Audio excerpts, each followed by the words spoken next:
See, I think I heard you say that you never got caught with no weed, no scale, no pound, no nothing.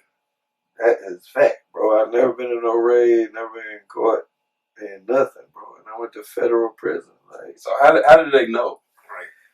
Somebody gonna tell shit. Did you say it was 23 witnesses on your case?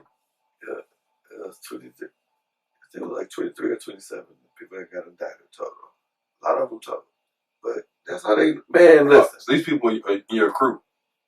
Some of them, but some people I ain't even know, bro. Like, I'm getting facts. Like, some of the people that was on that diamond list, if they walked in this room right now, I would not know them, bro. Yeah. Like, I knew the Mexicans. I knew some of my cousins was on the list, but it was a lot of motherfuckers on that motherfucker. Like, who the fuck is that? Like, cause you know, you get indicted, you start trying to piece that shit together. Right. You be looking at the time frame, you be reading the different shit, trying to figure out who the fuck telling. Yeah. So, man, and then you'll read like different incidents in the indictment. They might have CI 3 on this day, X, Y, and Z. So you be trying to think back to that day, like, who the fuck was I talking to, or what happened? And then you'll remember, like, damn, this motherfucker here. But when I got indicted, so I'm on the fifth supersede. Like, a lot of names was like blacked out on the list. Like, this person blacked out, this person blacked out. But, you know, all this should be public information. That's what people don't be knowing. That motherfucker get indicted, it's public information. So you can go down to the courthouse and you can get the first indictment. You know what I'm saying? You can pull up all of the shit and find out all of the different shit. So then you hire attorneys and shit.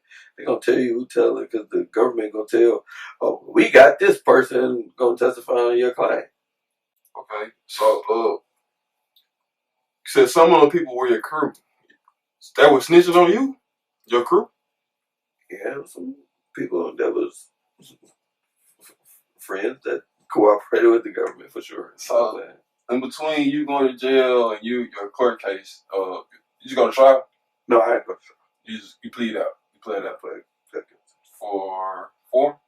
I pled guilty for conspiracy to distribute marijuana. And my guideline was 57 months to 71 months. The judge, I had the best judge down there. His name was Judge Avery Cohen. He gave everybody on the case the laws he could give him. He gave me 57 months.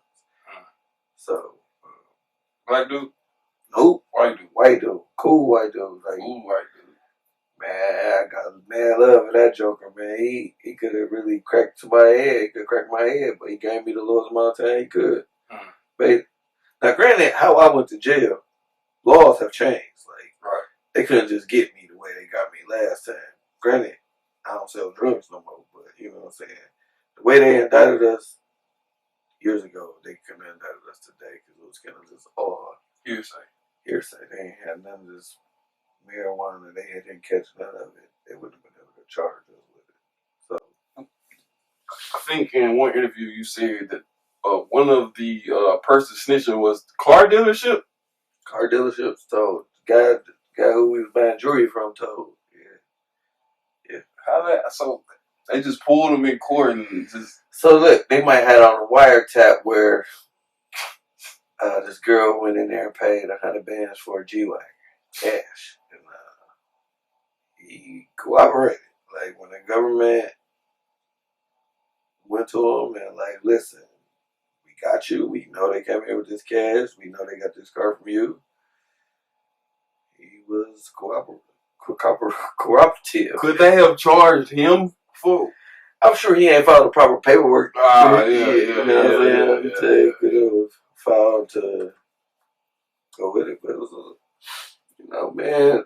That's what I say. When you're doing something wrong, man, it's always gonna be some people to tell. Like, look at this shit now with Donald Trump, man. He got people breaking bad on him. Shit, man, motherfuckers be like, they talk all this tough gas shit until it's time to go to jail, man. People don't want to go to jail. So they got you. Did they try to get you to snitch? Yeah. But I got so late in the case. They're like, was you?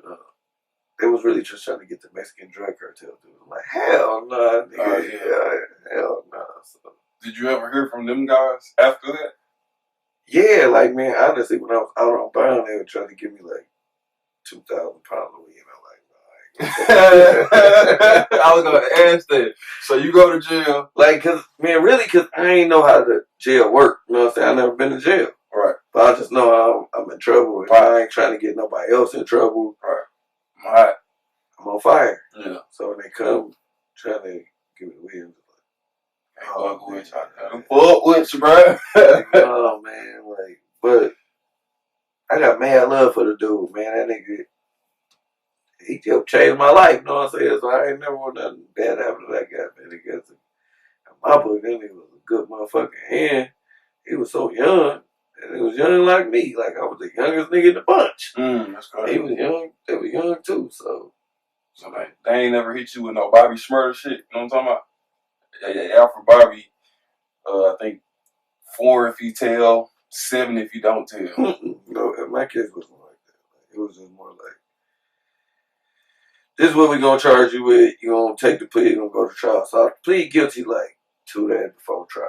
Like the whole time, like, I'm going to trial, man. I'm going to trial. I'm scared of trial, right? No, my mom was living at the time, and she like, man, whatever you do, you know, I'm rolling with you. You know what I'm saying? So it's like, all right, man, I'm going to trial. And then like my mom like passed away while I was out on bond. She passed, but right before she passed, we had a talk. And she was like, man, I think jail would be good for you. Like, you living wild, it'll slow you down. You'll learn who's who. You'll learn more about yourself. She was like, you might need to go to jail. I was like, oh. And then she kind of like had a heart attack. Like, she wasn't sick or nothing. Like, she just had a massive heart attack and died. That's wild.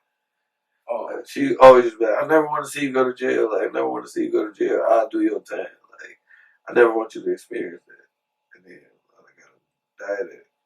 She kind of like passed away. So, you know, I always be thinking, and you always question yourself, like, damn, man, if I never would have got to die there, she probably still would have been here. Or like, can't think like that. Man, you say you can't think like that, but you always have that shit in the back of your mind. Like, oh no, I do.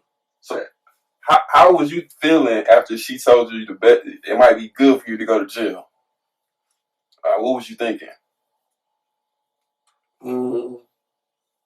Really, like, I wasn't trying to hear that shit, man. To be honest, like, you don't be trying to hear shit. Man, you facing going to jail, you ain't trying to hear none of that shit, man. None of that shit sound good, but whatever lawyer telling you he gonna get you out of this, he sound good. Yeah. And he ain't nothing but a crook. Like, man, all the motherfucking lawyers was crook, man. Pay them niggas all that money. Them niggas got me the same amount of time I could have got for free. Like, so, what I learned, if you got a Fed case, you don't need no motherfucking lawyer. You gonna get what you gonna get based on how much drugs they think your ass. So, you don't need no motherfucking lawyer. Don't take the first plea. Take the second one and roll it out. But, you know, when my mom was telling me that shit, I really wasn't trying to hear that shit, but it was real. You know what I'm saying? She was real. What were they offering you? What was the max, I should say? Man, first they just tell you, like, you're going to get 10 years. You're going to get 10 years. And it don't really be nothing. They just be throwing numbers at your ass. Like, just trying to scare you. Yeah.